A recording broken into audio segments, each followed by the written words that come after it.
Hello and welcome to another edition of Last Week Tonight, where we try to make sense of the nonsensical, particularly when it involves global economics and the man who seems to think trade wars are easy to win. We're talking, of course, about Donald Trump and his recent return to the White House, which, predictably, has brought back his favorite economic toys, tariffs. Now, for those of you who slept through Econ 101, or perhaps were too busy trying to forget the Trump administration ever happened, let's recap. Tariffs are basically taxes on imported goods. Think of them as a border wall, but instead of bricks and mortar, it's made of extra fees. These fees make foreign products more expensive, theoretically making American-made goods more appealing.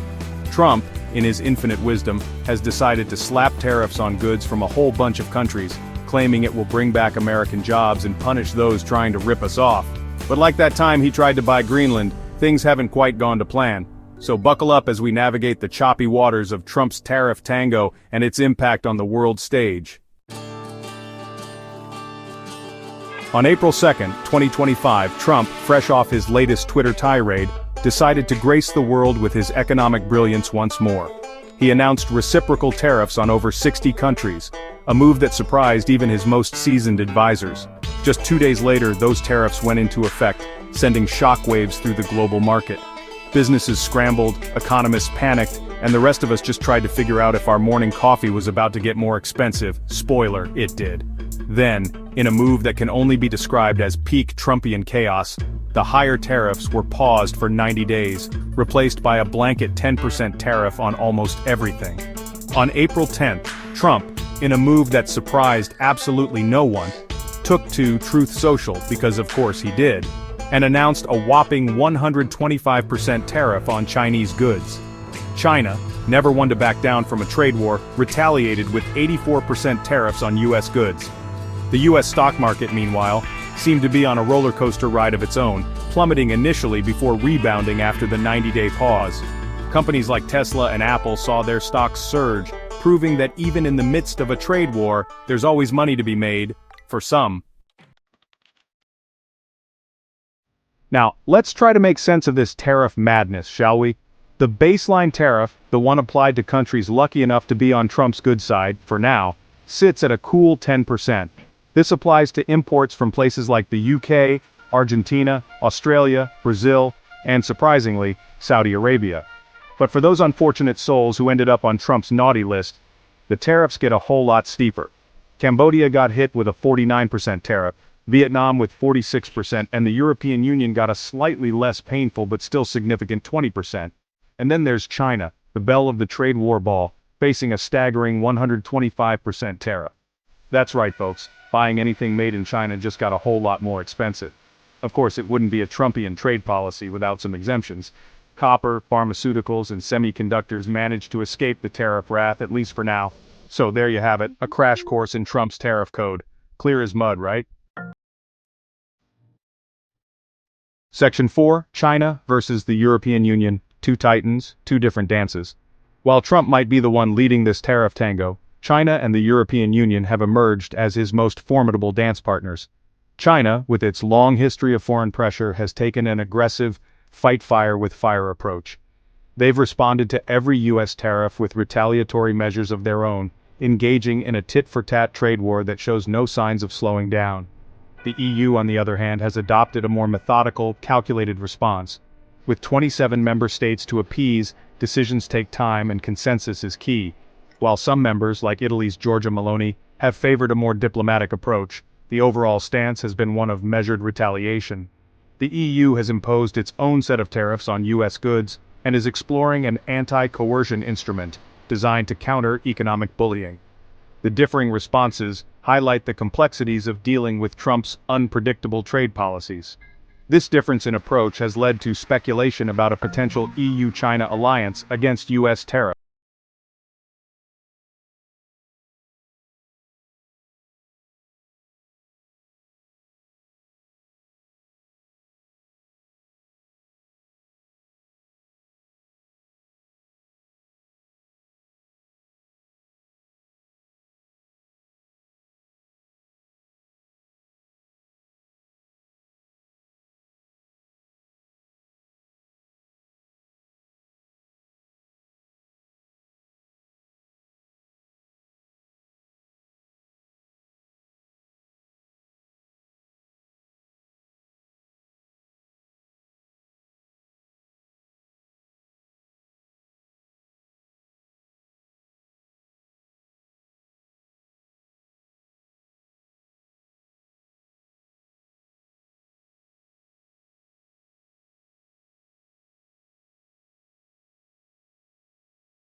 in its opposition to Trump's Tariff Tango.